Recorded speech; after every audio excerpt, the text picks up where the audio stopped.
Serious and potentially fatal adverse events included myelodysplastic syndrome, acute myeloid leukemia.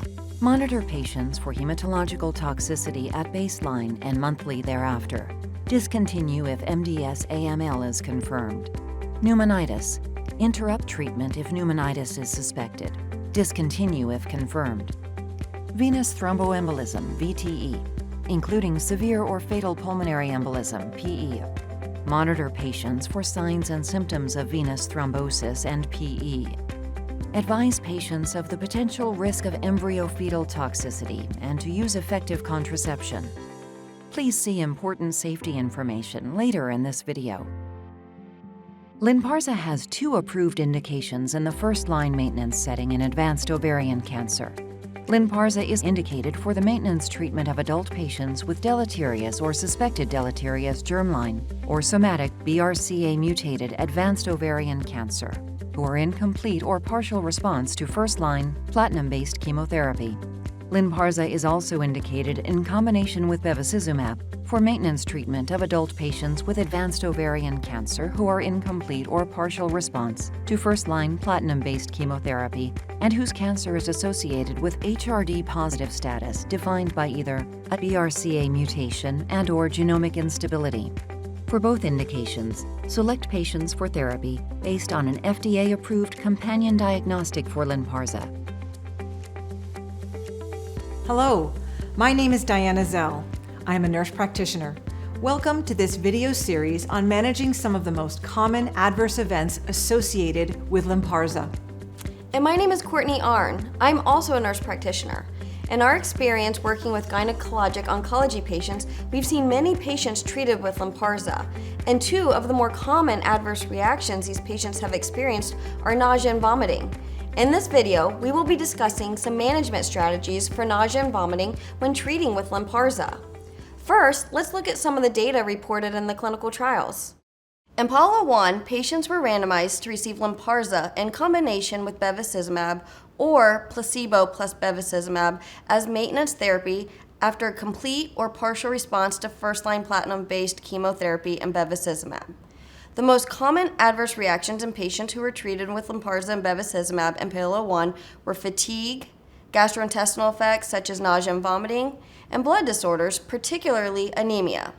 There were also some more serious adverse reactions, including hypertension and venous thromboembolic events, as seen on the right side of the screen.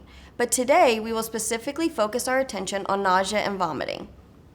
Nausea and vomiting occurred in 53% and 22% of patients, respectively, in the LYNPARZA and bevacizumab arm. Less than 3% of the patients experienced grade 3 or grade 4 nausea or vomiting. Diana, can you share some of the results from the SOLO-1 trial? Absolutely. In the SOLO-1 trial, patients with BRCA-mutated advanced ovarian cancer were randomized to receive LYNPARZA or placebo as maintenance therapy after achieving complete or partial response to first-line platinum-based chemotherapy. Here, we can see that in the SOLO-1 trial, 3 of the most common adverse reactions were nausea, fatigue, and anemia.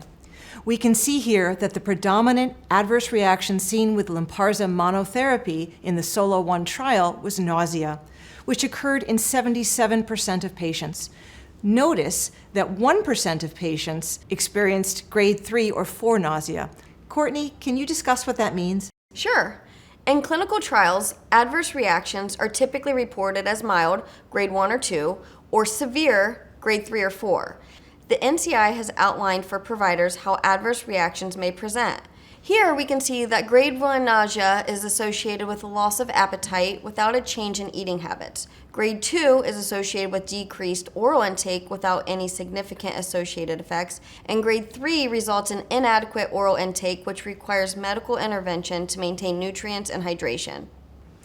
The NCI also provides guidance to assess the severity of vomiting and grades it differently from nausea. Here, we see that vomiting has a range of severity from no intervention indicated to life-threatening consequences. However, I usually ask my patients about nausea and vomiting at the same time by asking how they're generally feeling. With this information in mind, let's look more closely at nausea and vomiting data from SOLO-1 and PAOLA-1. Here, we see the proportion of patients in SOLO-1 and PAOLA-1 who experienced nausea and vomiting. Notice that although more than half the patients experienced nausea, less than 3% experienced grade 3 or 4 nausea. This tells us that even if patients do get nauseous, the symptoms may often be milder. Similarly, while at least 1 in 5 patients experienced vomiting, less than 2% had severe grade 3 or grade 4 vomiting. Given this information, when counseling my patients, I usually say that while it is common for patients on LYNPARZA to experience nausea and/or vomiting, most have mild symptoms. Next, let's look at the onset and duration of nausea and vomiting in SOLO-1. Here, we can see the median time to onset of nausea was 4 days in the SOLO-1 trial. When we're educating our patients, I make sure to mention that if nausea is going to be an adverse reaction for them, they're likely going to experience it pretty quickly. The median duration of nausea was 1.4 months, so it's important to inform patients how long nausea may last if they do get it. It is an adverse reaction that has an early onset, but most often improves with time. I have all my patients prepared with anti-nausea medication handy at home because of its quick onset. The onset of vomiting is a bit different. It typically presents later during treatment at around 1.5 months. However, its duration is much shorter than observed for nausea, with a median of 2 days before it resolves. Now let's get a little deeper into how we educate our patients about nausea and vomiting. The key point about counseling patients on adverse reactions is that the more information we can provide up front about what to expect, the more comfortable they're going to feel. And that helps them communicate with us and the rest of their medical team throughout the treatment process. It is important to explain that management strategies, including antiemetics, are available to help manage nausea and vomiting. These can be taken proactively before nausea or vomiting occurs. Patients may feel more control by having 1 or even 2 antiemetic treatment options available at home. Encouraging patients to take antiemetics as needed and reinforcing that nausea and vomiting will generally resolve can help promote treatment adherence. I also advise patients to contact our healthcare team promptly if they experience nausea or vomiting. It is important to keep the lines of communication open. Exactly. Communication is the key. In my practice, I advise my patients to immediately reach out with problems they may be having during treatment. We have multiple avenues for patient-provider communication. For example, my patients can reach out via the patient portal or a Navigating Care app. They can call the nurses directly, or if the symptoms are unbearable, they can even reach the on-call doctors after hours. The patient-provider communication channels might be different for your practices, but given the importance of communication, it is critical to inform our patients how they can contact us if needed and really encourage them to do that. The key point about counseling patients on adverse reactions is the more information we can provide up front about what to expect, the more comfortable they're going to feel, and it helps them maintain their treatment. I think it is important for patients who are prescribed PARP inhibitors to have an antiemetic medication handy at home. In our practice, we have seen really good results with antiemetics prophylactically or on an as-needed basis. I generally prescribe an antiemetic therapy that has been effective and well tolerated for that patient in the past. As long as there are no contraindications or drug class interactions, this is a good place to start. If I have a patient who's had nausea or vomiting on chemotherapy in the past, or if they present with nausea or vomiting while on LYNPARZA, I often have them take antiemetic 30 to 60 minutes before they take LYNPARZA. Yes, I agree completely with that strategy. Even if patients have not dealt with nausea or vomiting in previous therapies, I still prescribe 1 or 2 options within this class, so they have them on hand at home in case they need them, since the onset can be fairly quick. I also want to emphasize that educating patients about the options for managing adverse reactions is really key.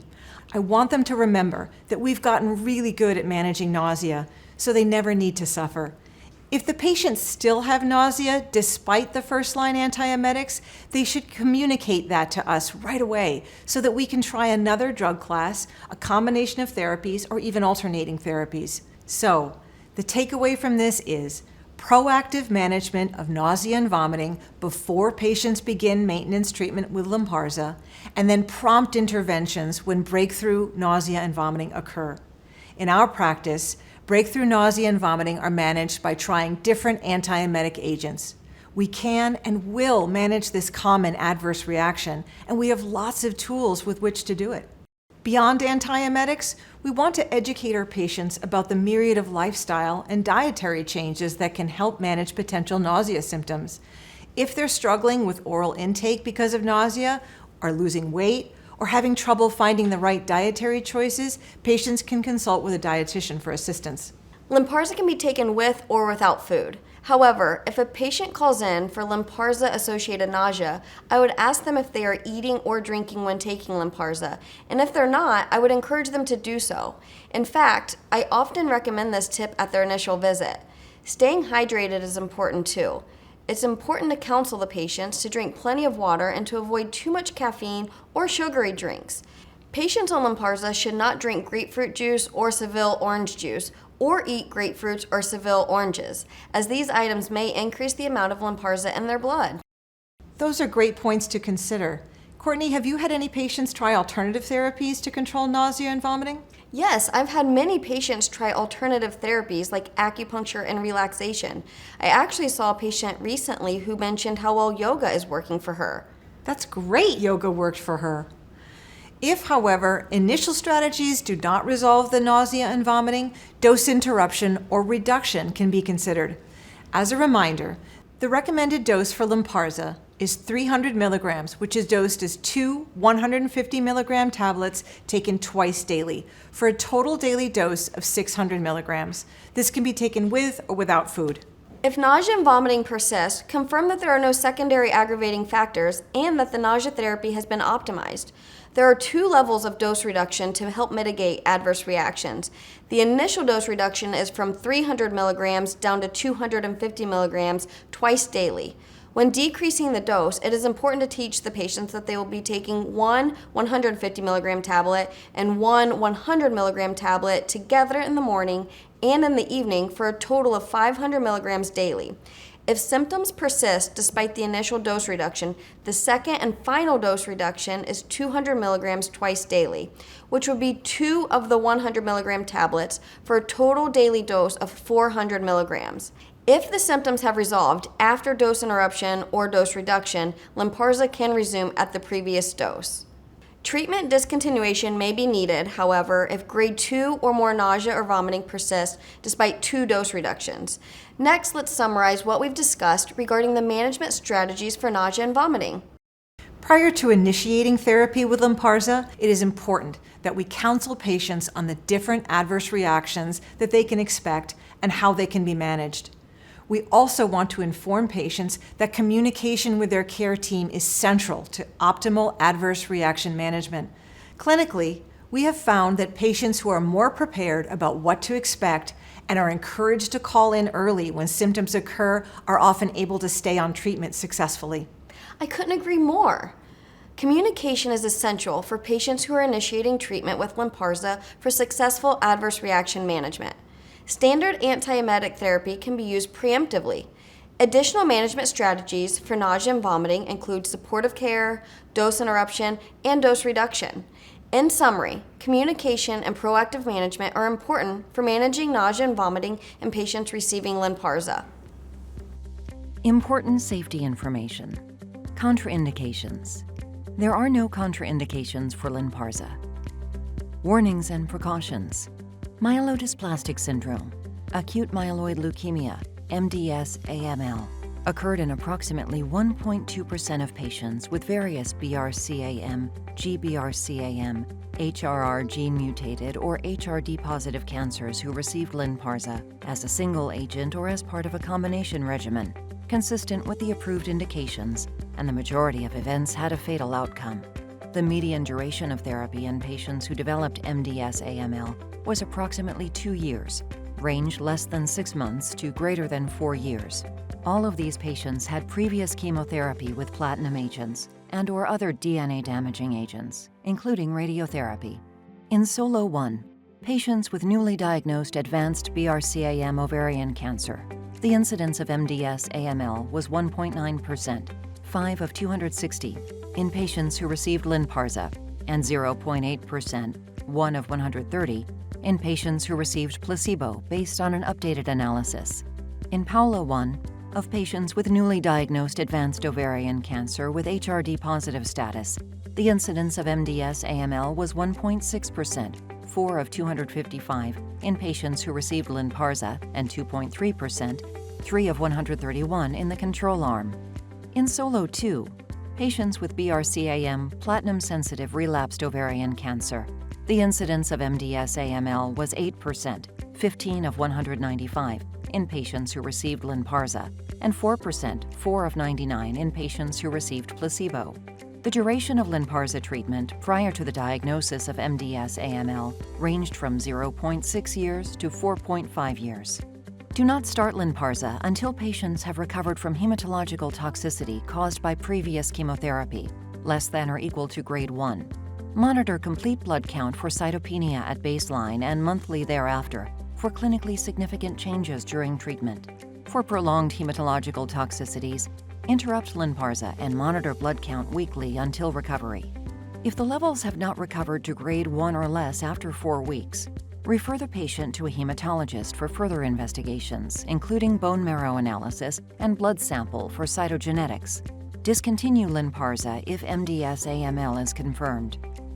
Pneumonitis occurred in 0.8% of patients exposed to LYNPARZA monotherapy, and some cases were fatal. If patients present with new or worsening respiratory symptoms, such as dyspnea, cough, and fever, or a radiological abnormality occurs, interrupt LYNPARZA treatment and initiate prompt investigation. Discontinue LYNPARZA if pneumonitis is confirmed and treat patient appropriately. Venous thromboembolism, VTE, including severe or fatal pulmonary embolism, PE, occurred in patients treated with LYNPARZA. Monitor patients for signs and symptoms of venous thrombosis and pulmonary embolism and treat as medically appropriate, which may include long-term anticoagulation as clinically indicated. Embryo-fetal toxicity. Based on its mechanism of action and findings in animals, LYNPARZA can cause fetal harm. Verify pregnancy status in females of reproductive potential prior to initiating treatment. Females. Advise females of reproductive potential of the potential risk to a fetus and to use effective contraception during treatment and for 6 months following the last dose. Adverse reactions. First-line maintenance BRCAm advanced ovarian cancer. Most common adverse reactions, grades 1 through 4, in greater than or equal to 10% of patients who received LYNPARZA in the first-line maintenance setting for SOLO-1 were nausea 77%, fatigue 67%, abdominal pain 45%, vomiting 40%, anemia 38%, diarrhea 37%, constipation 28%, upper respiratory tract infection, influenza, nasopharyngitis, bronchitis 28%, dysgeusia 26%, decreased appetite 20%, dizziness 20%, neutropenia 17%, dyspepsia 17%, dyspnea 15%, leukopenia 13%, urinary tract infection 13%, thrombocytopenia 11%, and stomatitis 11%. Most common laboratory abnormalities, grades 1 through 4, in greater than or equal to 25% of patients who received LYNPARZA in the first-line maintenance setting for SOLO-1 were decrease in hemoglobin 87%, increase in mean corpuscular volume 87%, decrease in leukocytes 70%, decrease in lymphocytes 67%, decrease in absolute neutrophil count 51%, decrease in platelets 35%, an increase in serum creatinine 34%. Adverse reactions. First-line maintenance advanced ovarian cancer in combination with bevacizumab. Most common adverse reactions, grades 1 through 4, in greater than or equal to 10% of patients treated with LYNPARZA bevacizumab, and at a greater than or equal to 5% frequency compared to placebo bevacizumab in the first-line maintenance setting for PAOLA-1 were nausea 53%, fatigue, including asthenia 53%, anemia 41%, lymphopenia 24%, vomiting 22%, and leukopenia 18%. In addition, the most common adverse reactions, greater than or equal to 10% for patients receiving LYNPARZA bevacizumab, irrespective of the frequency compared with the placebo bevacizumab arm, were diarrhea 18%, neutropenia 18%, urinary tract infection 15%, and headache 14%. In addition, Venous thromboembolism occurred more commonly in patients receiving LYNPARZA bevacizumab, 5%, than in those receiving placebo bevacizumab, 1.9%. Most common laboratory abnormalities, grades 1 through 4, in greater than or equal to 25% of patients for LYNPARZA in combination with bevacizumab in the first-line maintenance setting for PAOLA-1 were decrease in hemoglobin, 79%, decrease in lymphocytes, 63%, increase in serum creatinine, 61%, decrease in leukocytes, 59%, decrease in absolute neutrophil count, 35%, and decrease in platelets, 35%. Drug interactions. Anti-cancer agents. Clinical studies of LYNPARZA with other myelosuppressive anti-cancer agents, including DNA-damaging agents, indicate a potentiation and prolongation of myelosuppressive toxicity. CYP3A inhibitors. Avoid co-administration of strong or moderate CYP3A inhibitors when using LYNPARZA. If a strong or moderate CYP3A inhibitor must be co-administered, reduce the dose of LYNPARZA. Advise patients to avoid grapefruit, grapefruit juice, Czel oranges, and Czel orange juice during LYNPARZA treatment. CYP3A inducers. Avoid co-administration of strong or moderate CYP3A inducers when using LYNPARZA. Use in specific populations. Lactation. No data are available regarding the presence of olaparib in human milk, its effects on the breastfed infant, or on milk production. Because of the potential for serious adverse reactions in the breastfed infant, advise a lactating woman not to breastfeed during treatment with LYNPARZA and for 1 month after receiving the final dose. Pediatric use. The safety and efficacy of LYNPARZA have not been established in pediatric patients. Hepatic impairment. No adjustment to the starting dose is required in patients with mild or moderate hepatic impairment, Child-Pugh classification A and B. There are no data in patients with severe hepatic impairment, Child-Pugh classification C. Renal impairment. No dosage modification is recommended in patients with mild renal impairment, CLCR 51 to 80 milliliters per minute estimated by Cockcroft-Gault. In patients with moderate renal impairment, CLCR 31 to 50 milliliters per minute, reduce the dose of LYNPARZA to 200 milligrams twice daily. There are no data in patients with severe renal impairment or end-stage renal disease, CLCR less than or equal to 30 milliliters per minute. Please see complete prescribing information, including medication guide, at the URL shown on the screen. You may report side effects related to AstraZeneca products at the URL shown on the screen, or by calling 1-800-236-9933. Thank you for watching this video. We hope we have provided you with useful information regarding managing nausea and vomiting that you can take back to your practice and implement with your patients who are being treated with LYNPARZA. Please join us for our other videos focusing on managing anemia and fatigue.